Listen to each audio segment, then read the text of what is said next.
That's new. Well, good morning, Covenant Grove. How are you? Oh my gosh, you talk back. I'm so excited about that. My name is Justin. As I was introduced, I am a pastor at a church called Heights in Citrus Heights, California. I am the life groups pastor, but like any other pastor, I wear like 14 hats. So I also lead our hospitality team, which is our ushers, greeters, road warriors, prayer team, and then I'm also our young adults pastor. In fact, I'm excited, and they're going to go, dude, you're not going to do this to me, but I'm going to. I have one of my young adults who went to Cuba with me. Her name is Augusta. So please maul her afterwards, chat with her. And I also dragged a friend of mine who I've been mentoring. His name is Timothy, and he is literally my Timothy. Like, you know, when Paul had his Timothy, that's mine. A couple of things you should know about me. I am married. My wife wanted to be here but was not able to, so she sends her warmest regards. Been married a long time, and I'm excited about that. A couple really, really important things. One, I take Jesus very seriously, and I do not take myself seriously at all. So I will tell jokes, and hopefully you will laugh because I think I'm funny. But again, I don't take myself seriously at all, but I do take Jesus very seriously. And when Serena and so I don't know if you guys know how we got connected. Scott brought his team up to Heights Church, and we had a chance to sit down and talk. And I have been the life groups pastor for going on 9 years now, and I love life groups. And so I'm going to totally do a sales pitch for you if you wanted one. But here it is. Life groups literally changed my life. When I was new to faith, I came to faith October 7th of 1993, fresh out of high school. Please don't do the math. I came up here to Sacramento, and a couple years later, I was in a group of men, and here's the thing. I was broken, and I was struggling with the past brokenness in my life, and one of those things was sexual identity. I was struggling with same-sex attraction, and I was terrified to say the truth. I was terrified to say it to anybody, and I went into this life group, and I felt God say to me, Justin, you can tell them the truth. And that night, I stepped out into it, and I told them what was going on in me, and God healed that spot in my heart that night. So I know the power of life groups. Now, it's not because I'm just the life groups pastor that I'm supposed to say those kinds of things, but it's truly, I love my life groups.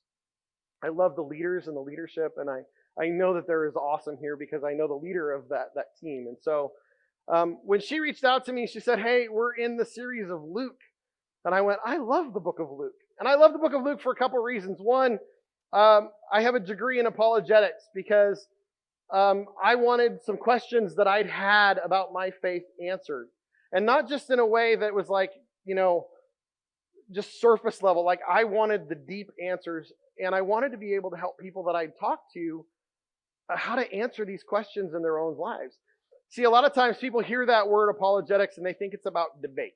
Well, you're just going to debate people, and it's this big arguments that you make with so-and-so and about this and the existence of God and the reliability of the Bible. And I don't use it that way at all. In fact, what I do is I walk alongside of people and go, here's why our faith is so incredibly phenomenal compared to everything else out there. And the truth is, the book of Luke is, man, I think it's like the gospel apologetic. And here's why I think that is because he is so detail-oriented.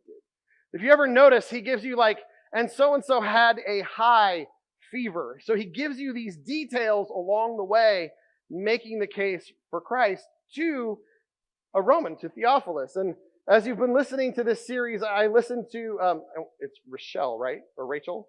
Rachel, thank you. I'm so sorry, Rachel. I apologize for butchering your name. I listened to Rachel's message last week about inviting, you know, that it's the gospel for the outcasts. And I love that. And the reality is, this week, we're not actually in that. We're in chapter 6, verses 1 through 11, where he's running into some conflict. And Jesus is dealing with this conflict. And I want to talk today about this. I want to talk about we need healthy rhythms of relationship with Jesus. I have a belief that I've experienced along the way in my life about this book. There's 3 ideas that I want to kind of share with you and unpack just before I dive into the text. I think there's some approaches that I'll be honest, I've been guilty of doing these myself. The first approach when we step to the Word of God is this. It's the believe right approach. Meaning, if you don't believe exactly the same way that I do about everything, you're wrong. In fact, I've been called a heretic because I disagree on certain issues. Great example of that is women in ministry. We're part of the covenant denomination. We obviously believe in women in ministry. But I've had people call me a heretic because I believe in women in ministry. That's dumb. Don't count those. I've been told that's my catchphrase, by the way, in case you're wondering why I pointed that out. My young adults point out and count every time I say that. But that's the believe right approach to this Bible. And the problem with it is there are things that are secondary and what they call tertiary, third level issues. Women in ministry is a secondary issue. How we govern the church is a secondary issue. There are things that we need to get right. Don't get me wrong. Things like salvation, the person of Jesus, the Trinity, the heart and the message of the teaching of Jesus to us. Man, we need to get that stuff right. So that's not what I'm saying. It's what I'm saying is when the other issues become a problem, that you say, if you don't believe right, you're out. Well, that's not an issue I need to believe right on. The second one is this, and this is the group that we're going to run into today. This is the behave right group of people. They read this book and it's do this, don't do that. It's the to-dos and the to-don'ts, right? It's the long list of you live this way, you don't live that way. You do this thing, you don't do that thing. It gets you on the treadmill of try harder, do better. Ugh. Anybody? That just exhausts my soul thinking about that. But I'm so guilty of it. I fall short and I go, man, I just got to try harder and do better because I need to live right.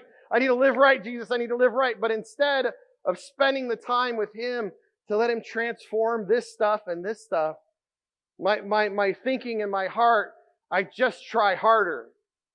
And I lean into legalism. Happens, right? We've seen people do it. Maybe you've done it. This is Covenant Grove. You guys don't do that kind of stuff here. Heights Church, we do this stuff all the time. We get stuck in these things. The other approach is this, and this is the one that I want to really challenge us because this is the place that healthy rhythms come from. It's from the invitation of friendship and partnership. See, Jesus invites us and God invites us. Like even in the opening chapters, God creates the world, creates Adam, and then says, hey, I got a job for you. I want you to be my friend. I want to have connection with you, and I have this thing I want you to do. You guys are in this series about reaching the outcast. That's the mission. I love that. Wow, I'm getting really excited. Sorry. I love that is your driving goal, that is what the series is that we're talking about, because this is about the friendship piece that I'm going to be talking about today, but then there's also that rhythm of partnership and joining Him in the mission that He has before us. That's the invitation, and you can see it again over and over. Abraham, join me. I want to be your friend, Abraham. I want to be your God, and I have this thing for you to do. Isaac, Jacob, David, on and on and on. Friendship and partnership.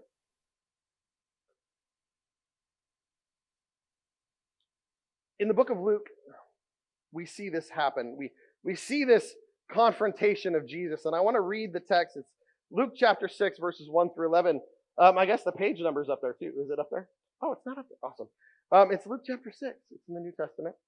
I'm going to read it. Now, another thing you should know about me, I am dyslexic. I am wickedly dyslexic. Yeah, my man. I may fumble words, so I will either fill it in, summarize, or paraphrase. Just know that happens with me often. It's not because I disrespect the Word of God. It's just because it's just the way my brain works at this point in my life. I'm 48. It is what it is.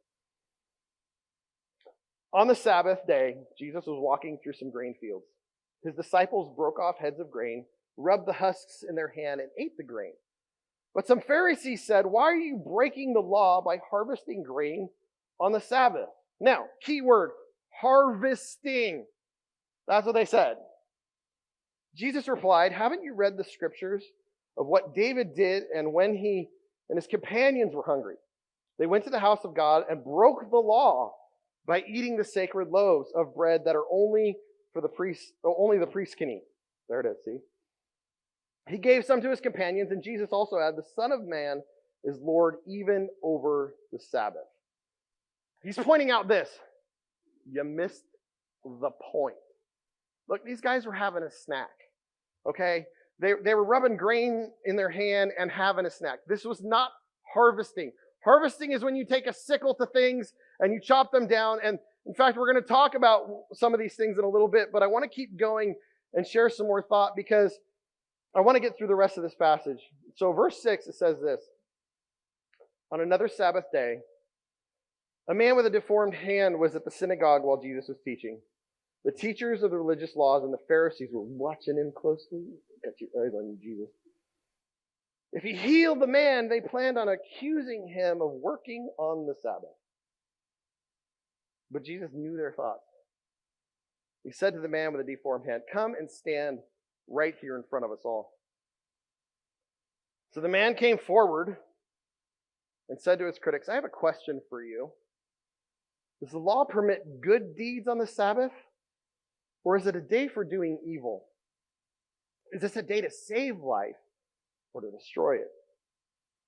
He looked around at them one by one and said to them, hold out your hand. The man held out his hand and it was restored. At this, his enemies of Jesus were wild with rage and began to discuss what to do to him. Jesus, you're not behaving right. Don't you know this is the Sabbath? We don't do these things on the Sabbath. This is the problem of the behave right philosophy, is it becomes this legalistic, hardcore, rule-following, you can't bend this, you can't change this, this is how it's supposed to be. Here's the deal. Doing good was never a prohibition about the Sabbath. It was never said, oh, nope, don't do that. Don't be good to people. Do nice things. Don't be kind. Don't rescue. Don't protect. It was never the law. Exodus 20, verses 8. So let me backtrack really, really fast because I want to give you some context of what the Sabbath is. Because some of you, you're like, I've heard it, we read about it, but I don't really understand it. And so I want to give you some context so you can go, oh, I get it. They're coming out of Egypt. They've been slaves for 400 years. God is about to bring them out with Moses. He does. They get to this Mount Sinai, and this is what happens is they get given this gift. And here's what it says. It's literally the law about the Sabbath. Remember to observe the Sabbath day and keep it holy. You have 6 days each week for ordinary work. But the seventh day is a Sabbath day of rest, dedicated to the Lord your God. On that day, no one in your household may do any work. This includes you, your sons or daughters, your male or female servants, your livestock, your foreigners living among you. For 6 days the Lord made the heavens and the earth, the sea and everything in them, but on the seventh day he rested. That's why the Lord blessed the Sabbath and set it apart as holy. A couple thoughts and a couple observations about this. One, very specifically, the idea of work. These folks had been slaves, which means it was a 7-day work week every day, day in, day out, week in, week out, year in, year out. How many of you are tired just thinking about that? Right?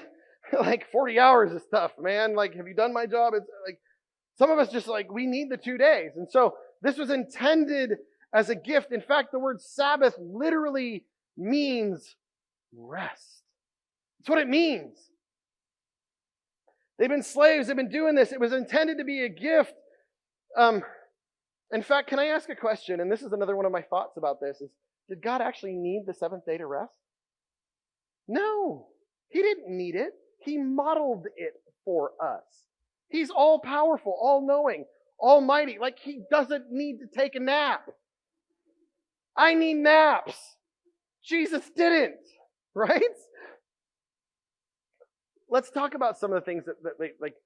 So the line is here. Do not work. So let's talk about that for just a second. Things like sowing, which means going and planting seeds. You guys live in the middle of almond groves. One almond wood, by the way, side note, best barbecue wood on the planet.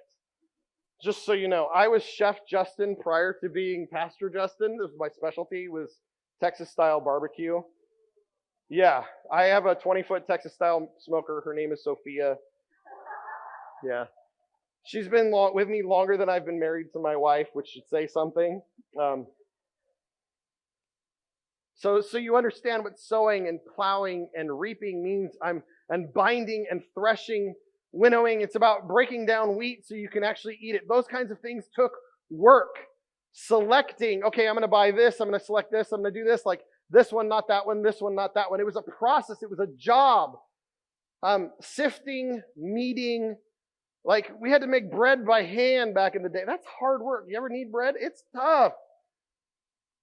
Baking, okay, here's an interesting one. Kindling a fire. Now that means either lighting or extinguishing was considered work. But here's what happens. The Pharisees had taken that rule, that line of work over here, and they turned it into something else. In fact, when you read it, often you read this in the New Testament, in the Gospel specifically, where he says the law and traditions of the Pharisees. That word tradition, I'm going to give you some of those things right now, because you're going to go, wait, what? Like, this is some of the nonsense that they took, do not work, and turned it into.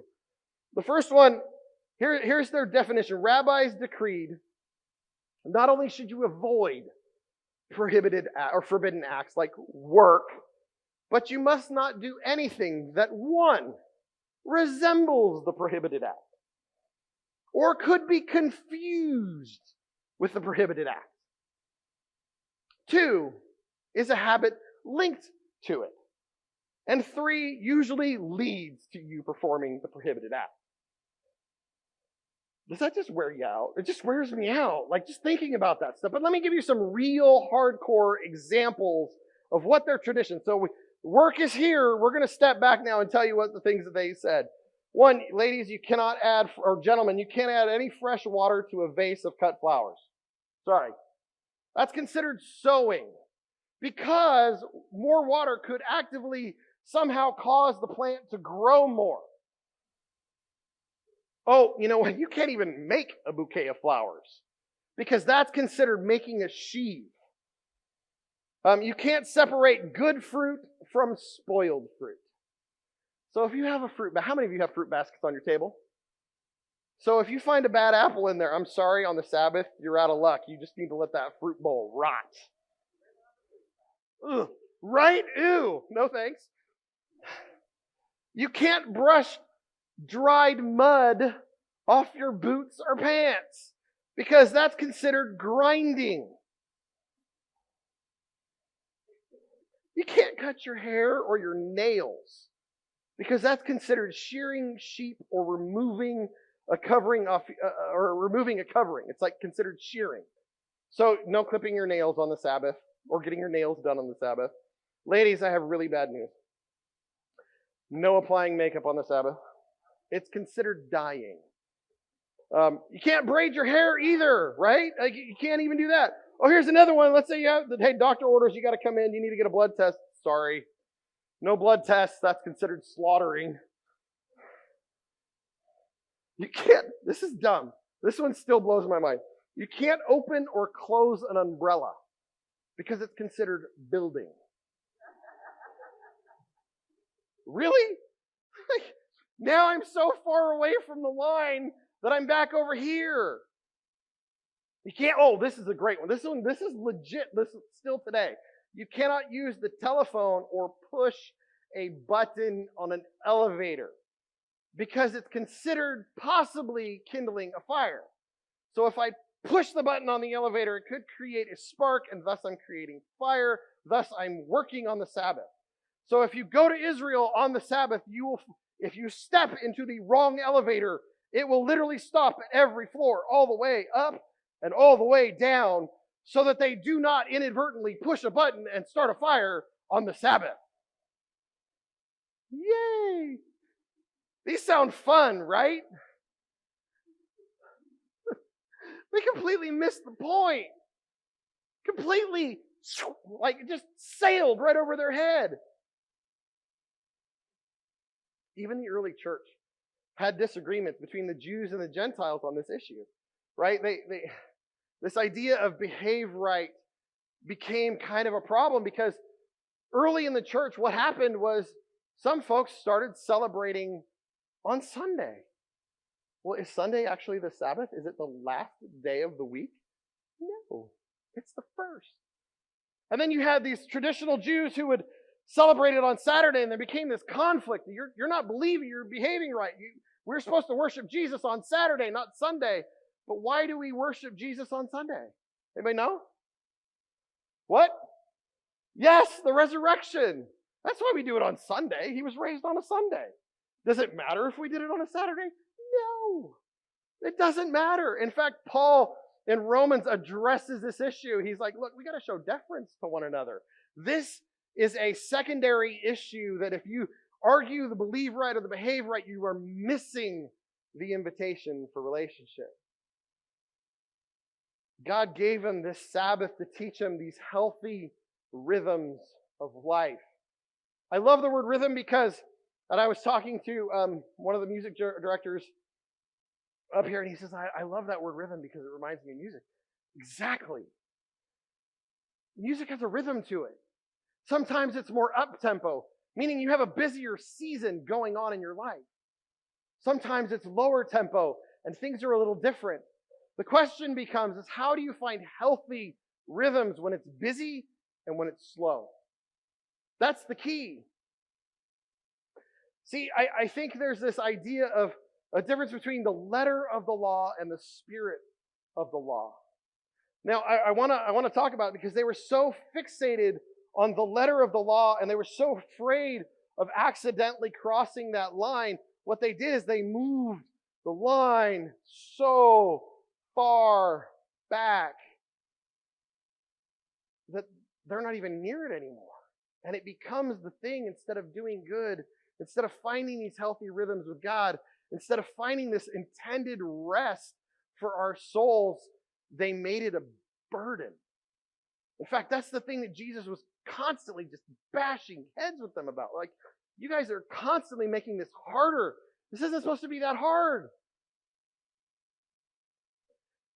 They missed the real intent.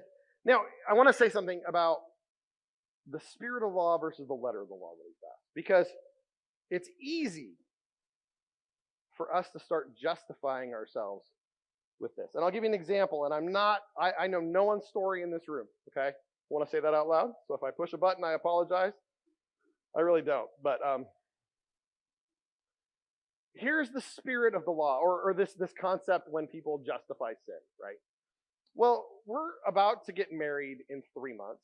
We might as well just move in together because, it's the spirit of the law, and we're going to be doing this, so it's not that big a deal. But that's not God's heart. God's heart for us is to be celibate in our singleness until we say, I do. And so it's easy to go, it's just the letter of the law versus the spirit of the law. And I'm not trying to say that because there is an important balance that we need to recognize, but it only comes from relationship with God and in His Word. This past June, I had a privilege. I was given a gift of what they call a sabbatical. You guys know what a sabbatical is? Yeah. Praise God. He needed it. At our church, if you've been on staff, full-time pastor for more than 5 years, you get a gift.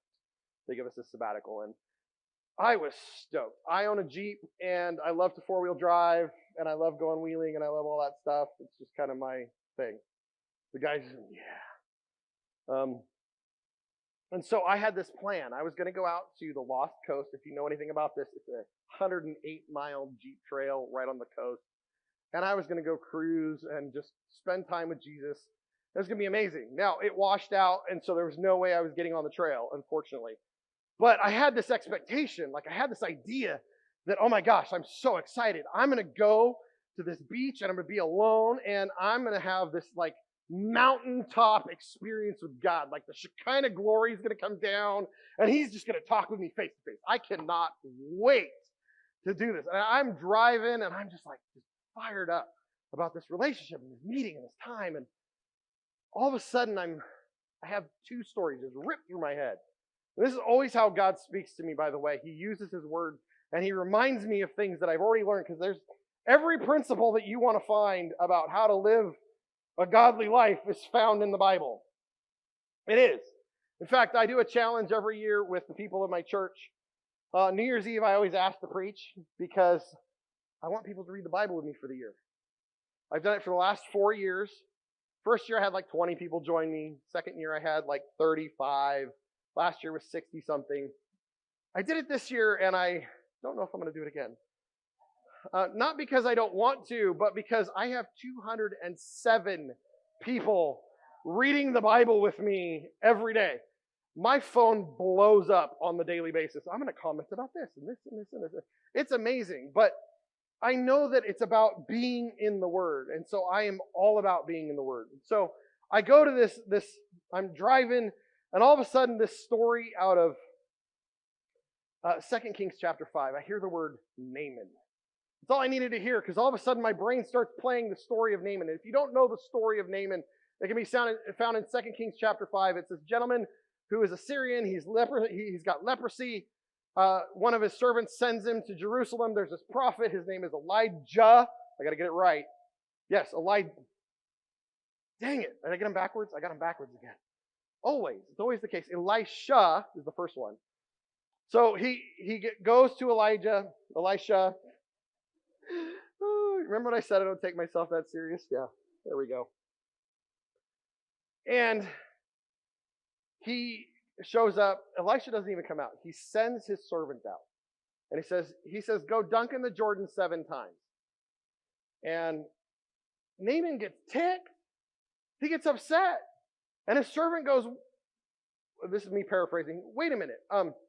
If he had asked you to do something really hard, you'd have done it. He's just asking you to do the simple thing. Go dunk in the Jordan. And he does, and he gets healed. But here's the takeaway. There's a principle there. Naaman had unrealistic expectations of how God was going to show up. And I went, ooh, got it. And then the second story was the guy that he mentored, Elijah, in 1 Kings 19. He has this amazing battle with the prophets of Baal. And then all of a sudden, Jezebel threatens his life, and he freaks out. And he takes off. And he gets to a point in his life where he's like, I just want to die. But he has this amazing experience with God. And then he hits like the lowest of lows. Talk about a weird rhythm. Talk about a rhythm that all of a sudden you have this emotional, spiritual high where you watch God do what? Fire down from heaven, just consuming the thing, and then even with water on. I mean, just blows his mind. And then all of a sudden, one threat from one person just wrecks him. He thinks he's alone, and he gets stuck in this weird loop. What does God tell him to do? Have a nap and a snack. It's in the text. Now, it may not say that, but I believe, here's my takeaway from that. Never underestimate the spiritual power of a nap and a snack. Just don't do it. So he goes, and he goes up on this mountain. God sends him the rest of the way, and there's all these things, right? There's this earthquake. This wind rips through. It's tearing trees apart. This earthquake happens. This fire happens. God's not in each one of these things. And all of a sudden, this still, small voice comes. And God said, I heard in my heart, he's like, I'm going to meet you the same way I meet you every day. I'm going to meet you in the Word, and I'm going to meet you in the still, small voice. There isn't going to be a burning bush moment. I realized my expectations were off. See, my healthy rhythms, I just needed to hear what he wanted me. What was next? What's the next season look like? And the truth is, the next season actually prepared me for what was coming. I'm part of the Brady Bunch. My childhood, I was one of 6. 2 half-sisters, 3-step, you know what I mean? You know the story of the Brady Bunch by aging myself. My 2 biological sisters have both passed away within the last 2 years, and one of my stepsisters. So since 2021, I've lost 3 siblings. Yeah. But God was preparing me for that. Walking, getting my heart ready to be able to grieve and trust Him in the midst of it. See, what I needed this extended time with Jesus. That's what I needed. I needed a Sabbath rest. And I didn't understand that in my rhythms of life because I had these rhythms where I was doing daily time, which is super important. We call it chair time at Heights Church. If you don't have language for that, man, I want to encourage you, figure out what you call it. Some people call it, it's my quiet time. Some people call it their journaling time. But whatever it is, it's that daily time where you sit in the Word of God and then you take some time to pray. And I needed to figure that out. Like, I had that peace, but what I didn't have was something that God had shown us and modeled for us in the Bible. I didn't have a Sabbath rest. Now, it doesn't have to be a Sunday. Can I be honest for a second? It doesn't have to be a specific day because that's not what we're talking about. The invitation is friendship and partnership. Come be with me. Come do this thing with me. Come lean into this mission with me. That's the invitation that God has for us. It's not about me being legalistic. No, it must be Fridays from this time to this time, but it's an extended time where I'm listening and saying, God, what do you want for me to do in this mission? Is there somebody that you want me to talk to? Is there somebody that you want me to bring along in this process? I have this thing, and I brought it with me because I love, okay, first of all, if you don't know what this is, it's a water pick. And you're thinking, that's a weird prop for a, it is. But it illustrates this so well. I'm like, I'm bringing it. I don't care. And I won't go into the story because we're running low on time. But it needs 2 things. It needs water. So every day, to use this thing correctly, I got to fill it with water. Fill a little water tank, stick it in my mouth, turn it on, do its thing. I got to do that. But every week, I have to recharge it. It requires a battery. It requires being recharged. And that's the picture. This is my chair time. It's the water that God puts into me every single day so that I can use it for His purposes, for His mission, for His process. But then I've got to recharge my batteries. And can I be clear about something for a second? I'm not talking about a vacation. In fact, I don't know how many people ask me when I went on my sabbatical, how was your vacation? And I'm like, it was great. I spent a lot of time with Jesus in the woods, in the mountains, sleeping in my Jeep. It was awesome. But I spent a lot of time with Him. It's like it really wasn't a vacation because how many of you have ever gone on vacation and gone, I need a vacation for my vacation? Where you're so tired when you get back, you're like, I need like 3 more days just to sleep and recover. I've been guilty of that, but that's not what I'm talking about. Healthy rhythms of life, and they challenge us to not only do our daily time, but find a place where you can go along and find some silence and some solitude. And the introverts amongst us just went, dude, that sounds awesome. If you're an extrovert like me, you want me to do what? You want me to go away and be alone? Like no people? That's a terrible plan. But I have to do it because here's what I know. It's helpful for me. I need it to recharge my soul. Maybe, and I'm going to wrap up with this. Here's my challenge. And here's my question for you. What are your rhythms? Some of us just go about life because it's the next day and the next day and the next day, and we never actually take a moment to think about our rhythms.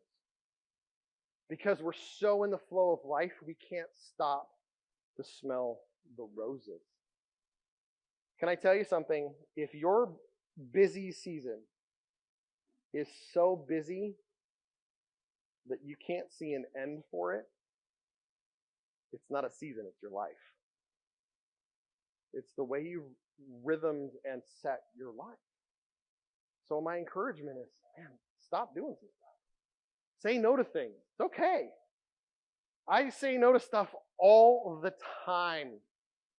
because I want to make sure that my rhythms are healthy.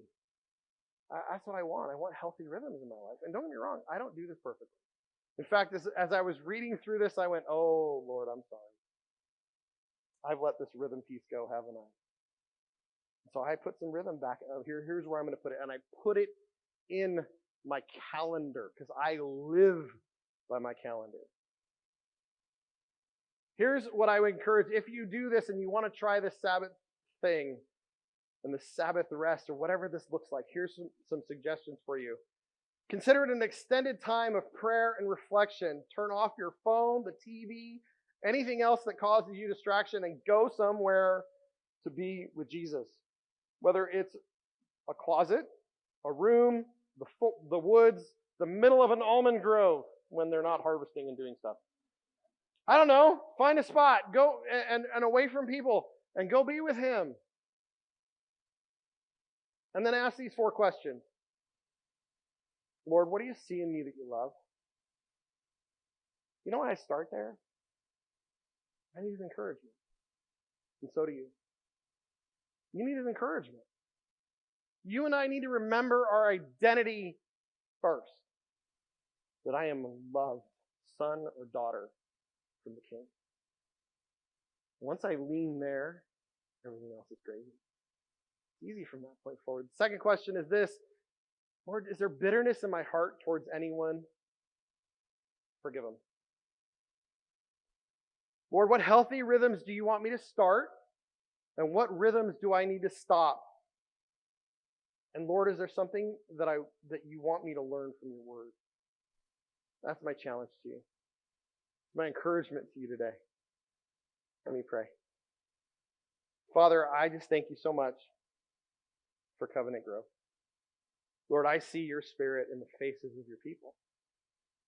And Lord, I know that the invitation for a Sabbath rest is you're drawing them into friendship and partnership with you. So God, I pray that they would take this and take it to heart, not because some preacher preached it, but because they want to know you more closely. God, I just thank you for the opportunity and the privilege to serve you. And I pray for your blessing here. In Jesus' name, amen.